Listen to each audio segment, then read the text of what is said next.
I can say is what I recall about my time spent with Teresa is it's usually laughing. So all I can say is the most you can wish for your brother is happiness and laughter. And please join me in wishing John and Teresa happiness and laughter and health. Cheers. And the microphone is now on.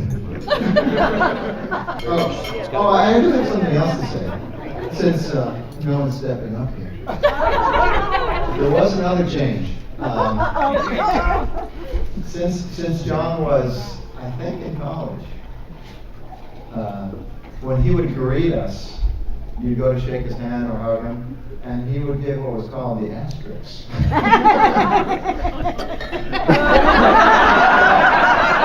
So last year, Teresa and John, the first part of the house, we were visiting, and John and I went to say goodbye, and I gave him the asterisk, and Teresa said, "What is that?" So I think, to seal this relationship, what we should have is the first marital asterisk, and then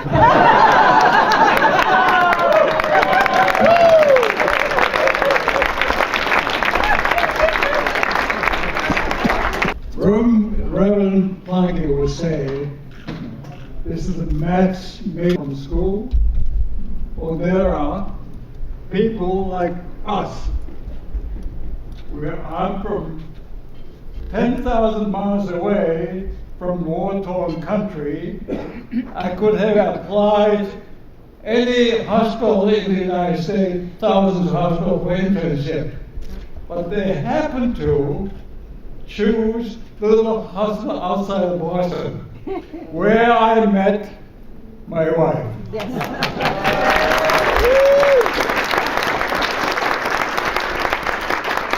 And then, of course, we have our firstborn, Jonathan.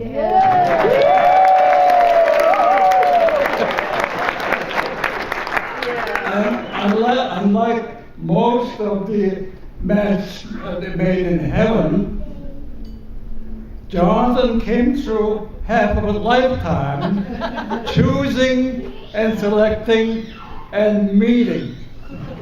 And now they really match made in heaven, Teresa and Jonathan. Yes. They're like-minded, same interests. It's a wonderful. This is a true match made in heaven. Yes.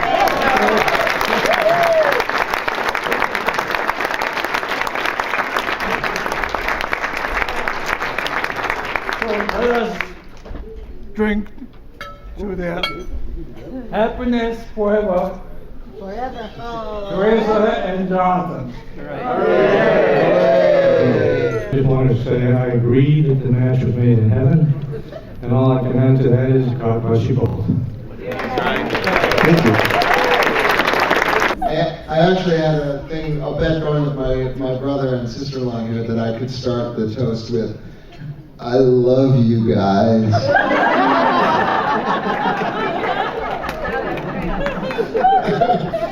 But yeah, that was just a preface. Where's my dollar?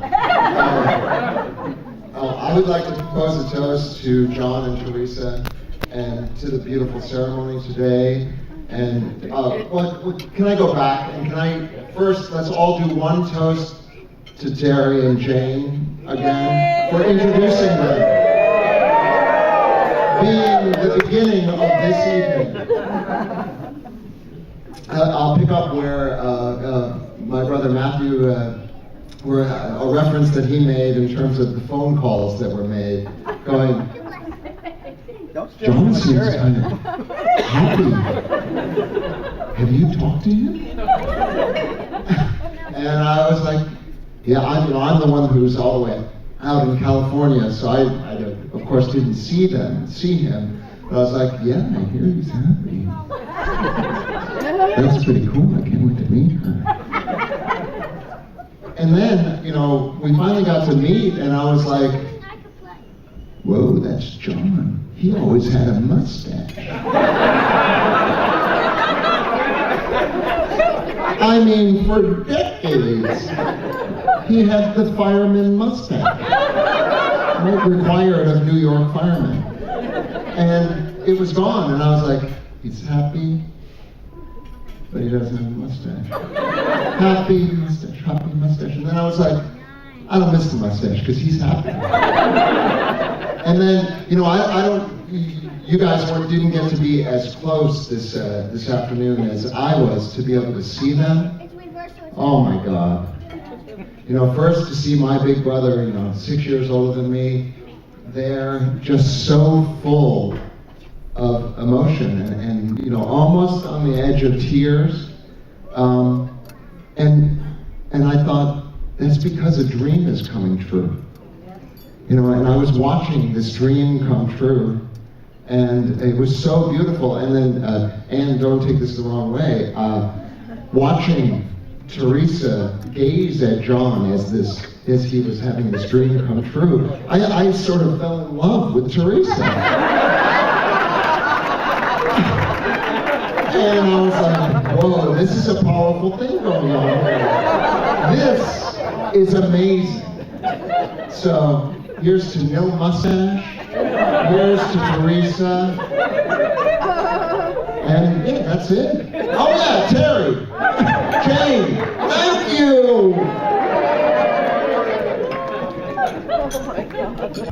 For those of you who don't know my family, we have all taken interesting paths.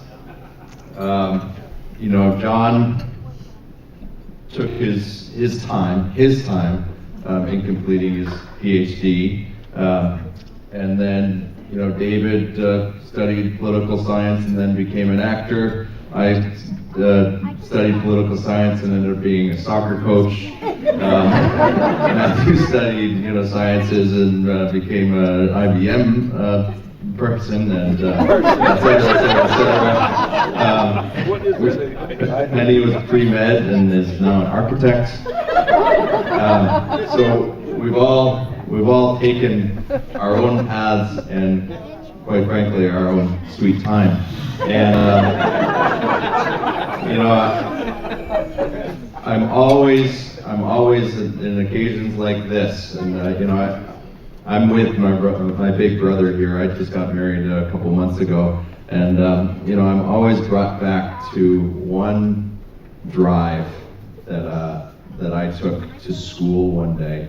We lived about a mile from school, but I overslept, and my dad was driving me to school, and he was driving along in the right-hand lane, and these cars just kept on speeding by us, and we were going, you know, probably 20 miles an hour. And it took us a little while to get to school, but you know, we pull up to the stoplight, and you know, we've been burned by dozens of cars, and then we look over, and there they were. And my dad said, you know, Peter,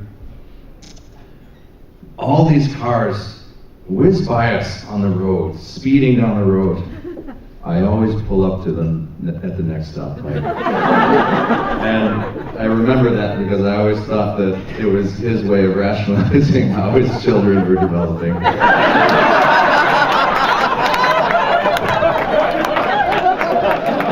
But me at 39 getting married all the way to John at 12 years older than 39 getting married. I think it was absolutely worth the wait, and so I wanted to raise a glass to all of the late bloomers. Here's to John and everyone who waited for love. And for any of you who were at the rehearsal dinner last night and had the opportunity to observe myself with my siblings, you know that when we get together, we have a really good time. I think one of the things that I've learned over my many years is the value of family and what my family has come to mean to me. And certainly bringing John's family into the fold has been wonderful, but most importantly, it's great for me to see my sister so happy and so in love and creating her own sense of family with John. So here's to John and Teresa.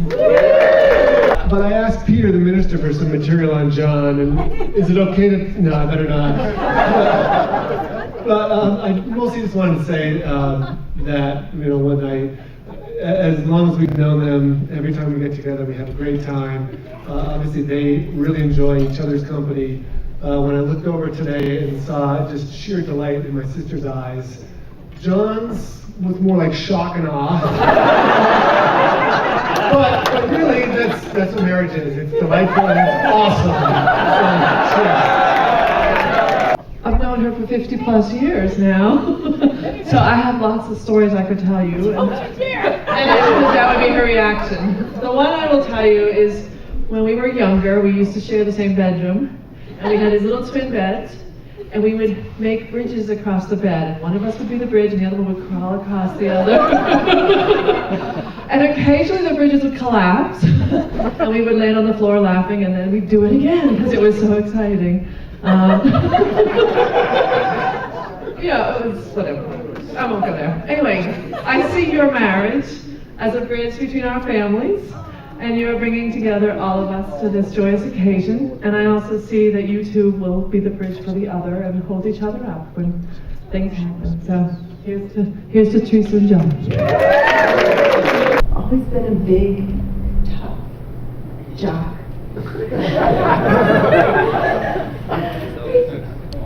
Cool guy on all the sports teams.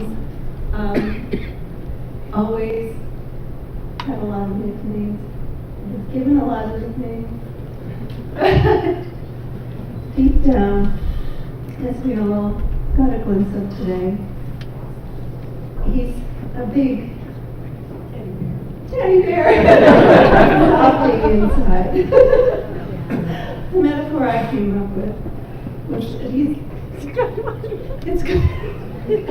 like a geode.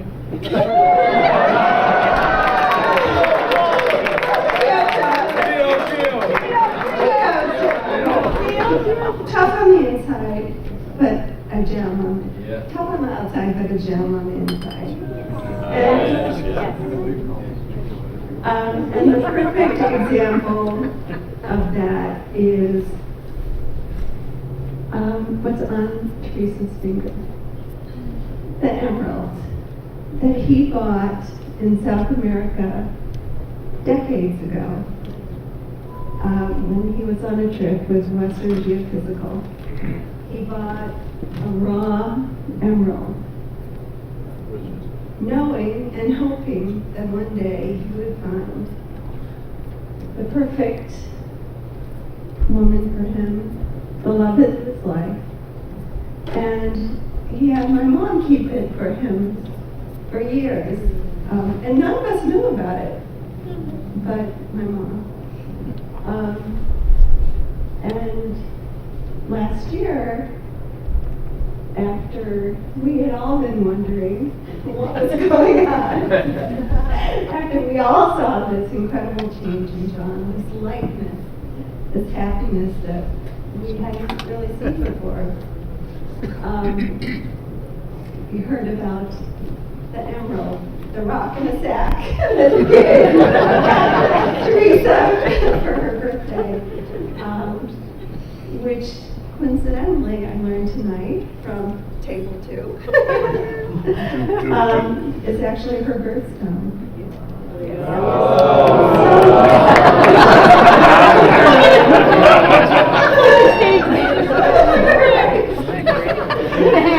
Applause sign That it was meant to be, and that it was worth the wait.